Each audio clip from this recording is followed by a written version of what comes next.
Bienvenidos de nuevo, queridos amigos, a esta serie de programas que estamos dedicando en EWTN a la Amoris Laetitia. Hoy vamos a hablar del capítulo que a mí personalmente me gusta más, y además, afortunadamente para mí, es el capítulo que también al Papa le gusta más, y del cual el Papa dice que se siente más contento y que él hubiera deseado que fuera el capítulo que todos dieran más importancia y no el capítulo más polémico, el capítulo 8.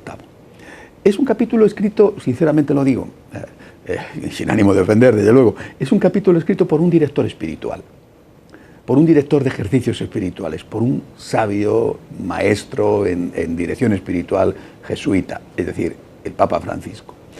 Es el capítulo que un director espiritual escribiría para guiar en el desarrollo de su camino de santificación a una pareja de esposos cristianos, ayudándoles a ver las dificultades y cómo sortearlas, las virtudes que tienen que perfeccionar. Bueno, probablemente no me va a dar tiempo en un programa a hablar de este capítulo, porque es, repito, bellísimo, intenso, hermosísimo.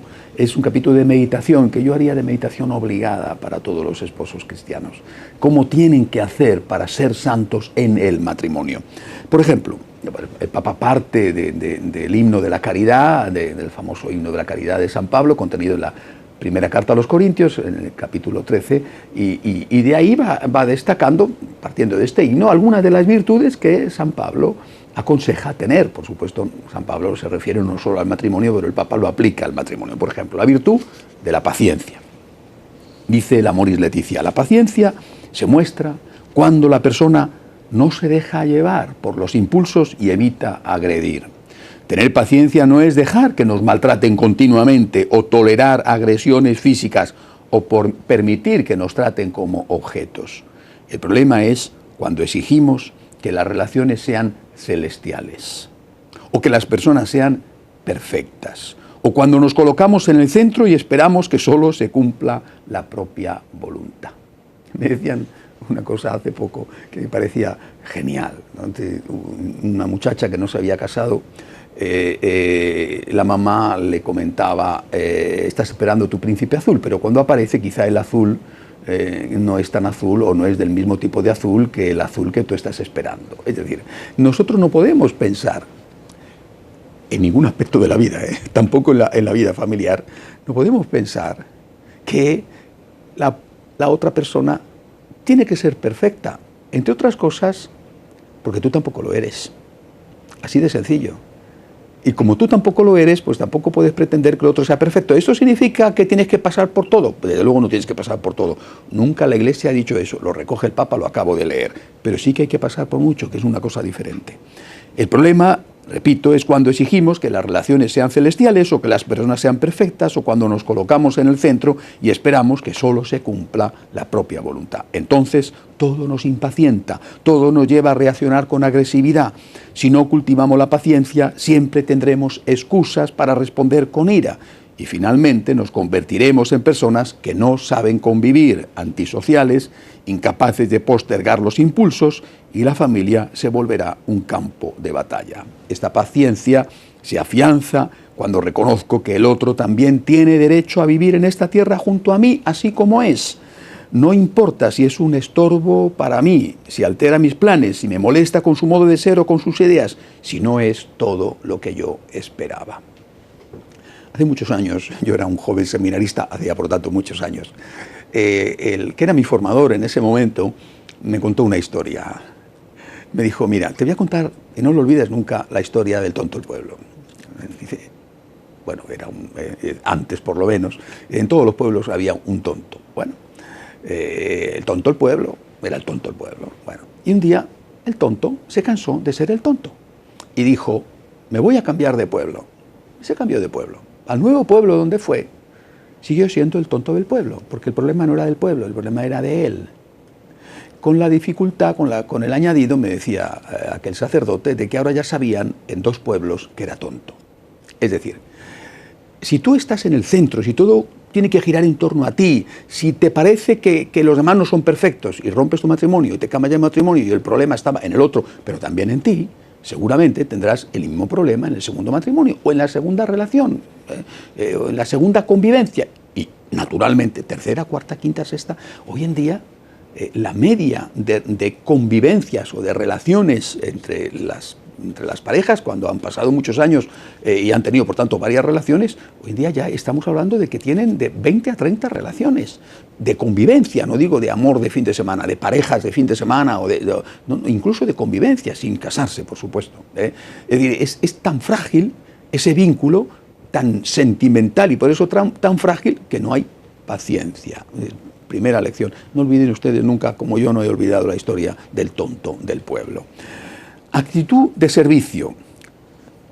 Sigue diciendo el Papa Francisco. Pablo quiere aclarar que la paciencia, nombrada en primer lugar, no es una postura totalmente pasiva, sino que está acompañada por una actividad, por una reacción dinámica y creativa ante los demás. Indica que el amor beneficia y promueve a los demás, por eso se traduce como servicial. En todo el texto se ve que Pablo, está hablando del apóstol San Pablo en la carta a los Corintios, quiere insistir en que el amor no es solo un sentimiento, sino que se debe entender en el sentido que tiene el verbo amar en hebreo, en hacer el bien. Como decía San Ignacio de Loyola, el amor se debe poner más en las obras que en las palabras. Obras son amores y no buenas razones. Tercera virtud, sanar la envidia. Luego se rechaza como contraria al amor una actitud expresada como celos o envidia.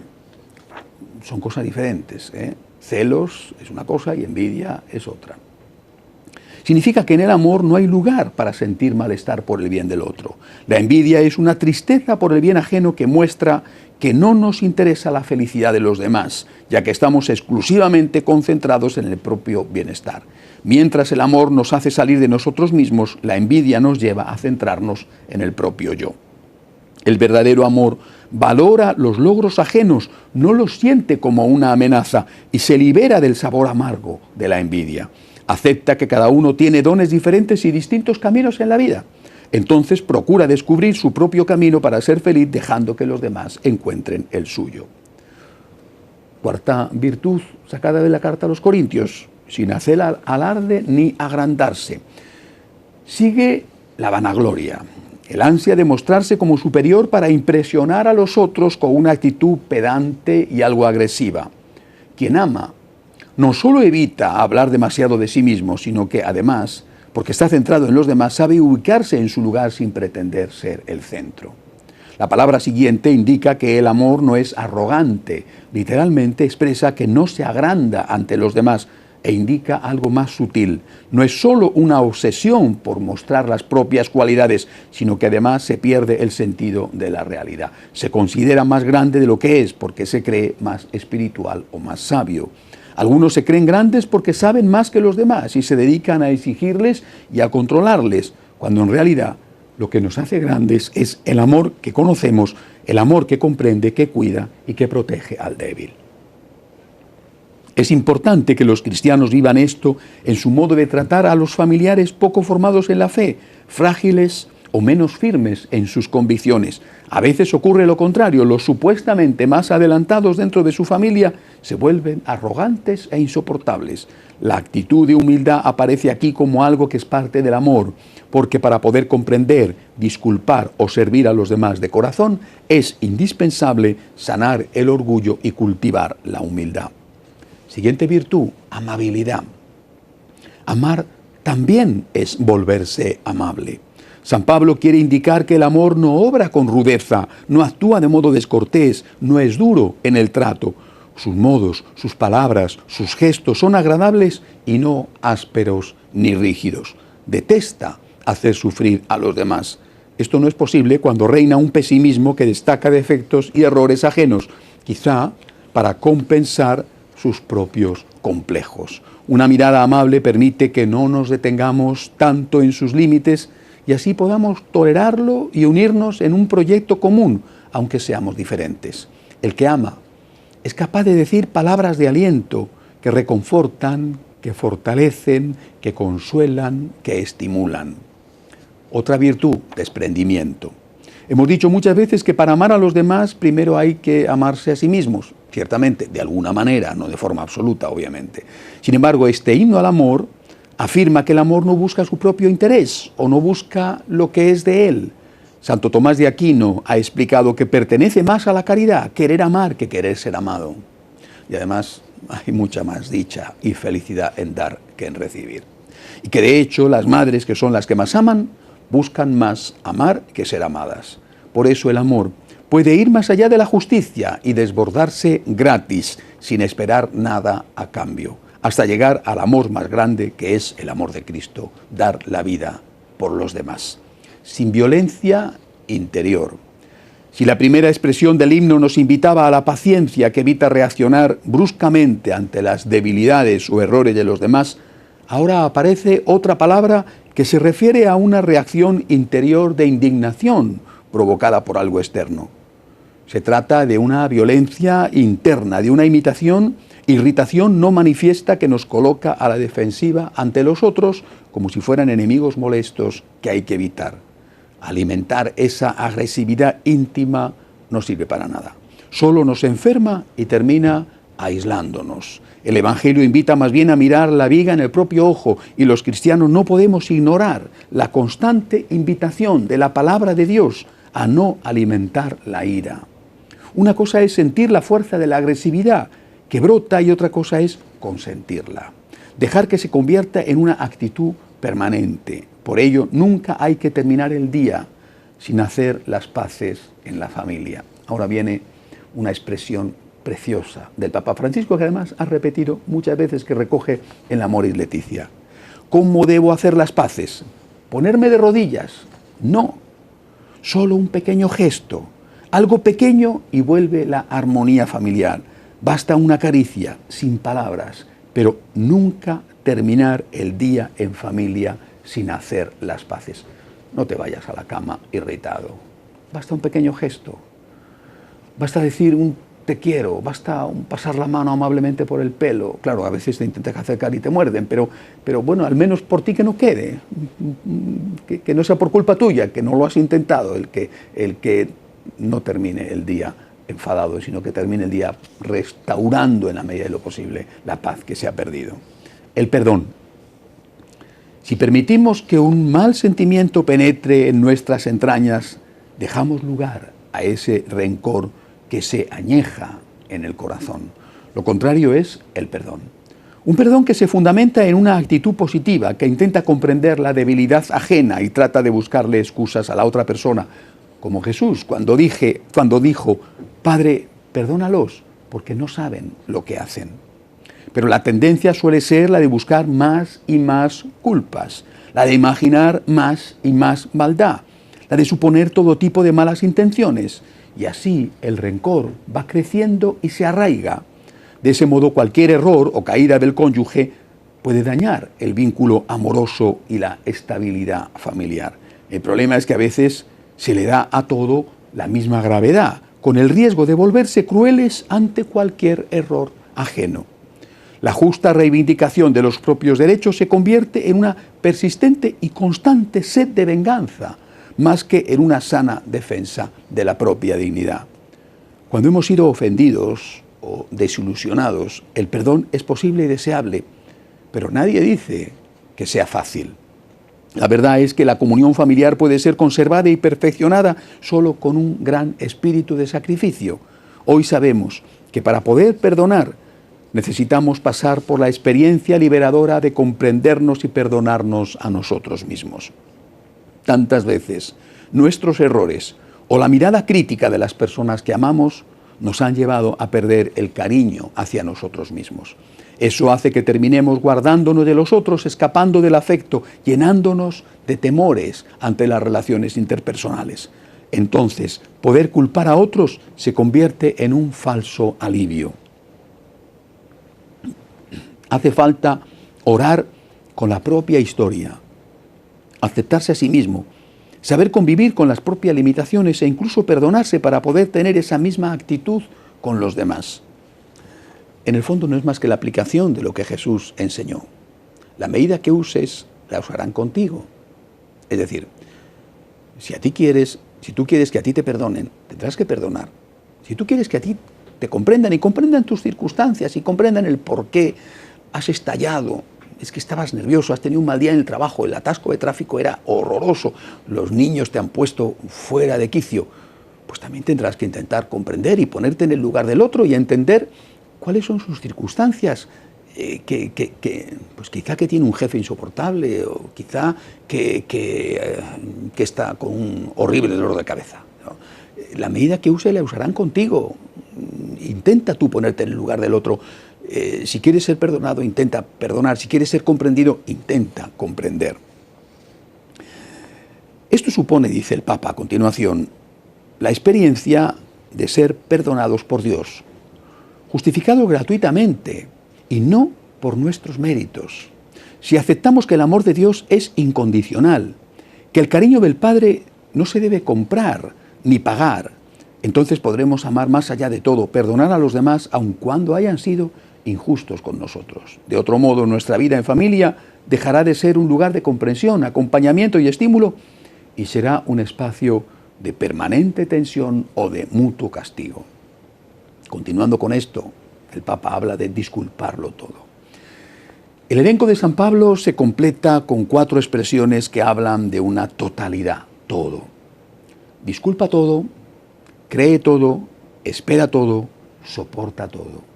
De este modo se remarca con fuerza el dinamismo contracultural del amor, capaz de hacerle frente a cualquier cosa que pueda amenazarlo. En primer lugar, se dice que todo lo disculpa, la caridad todo lo disculpa. Muchas veces se olvida de que la difamación puede ser un gran pecado, una seria ofensa a Dios cuando afecta gravemente la buena fama de los demás, ocasionándoles daños muy difíciles de reparar. El amor cuida la imagen de los demás con una delicadeza que lleva a preservar incluso la buena fama de los enemigos. Los esposos que se aman y se pertenecen hablan bien el uno del otro. Intentan mostrar el lado bueno del cónyuge, más allá de sus debilidades y errores. En todo caso, si no pueden hablar bien del otro, guardan silencio para no dañar su imagen. Todo lo cree. Por el contexto no se debe entender fe en el sentido teológico, sino en el sentido corriente de confianza. No se trata solo de no sospechar que el otro esté mintiendo o engañando. Esa confianza básica reconoce la luz encendida por Dios que se esconde detrás de la oscuridad o la brasa que todavía arde debajo de las cenizas. Esta misma confianza hace posible una relación de libertad. No es necesario controlar al otro, seguir minuciosamente sus pasos para evitar que escape de nuestros brazos. Ese ansia posesiva, ese tener al otro completamente bajo control, que evidentemente a veces se pasa al extremo contrario, por ejemplo con los hijos, y se les deja un campo de libertad que por la edad no siempre los hijos saben utilizar bien. Pero, por ejemplo, en las relaciones conyugales, los celos, la sensación de que tienes miedo, el otro te está engañando continuamente y caes en extremos ridículos y realmente ofensivos. Das por supuesto de que el otro no merece tu confianza. Otra cosa es que tengan motivos serios, que haya datos o pruebas, pero hay puntos en los cuales incluso tú estás echando al otro en manos de un rival, precisamente porque estás dando por supuesto de que de todas las formas te va a engañar. No es necesario, dice el Papa, controlar al otro, seguir minuciosamente sus pasos para evitar que escape de nuestros brazos.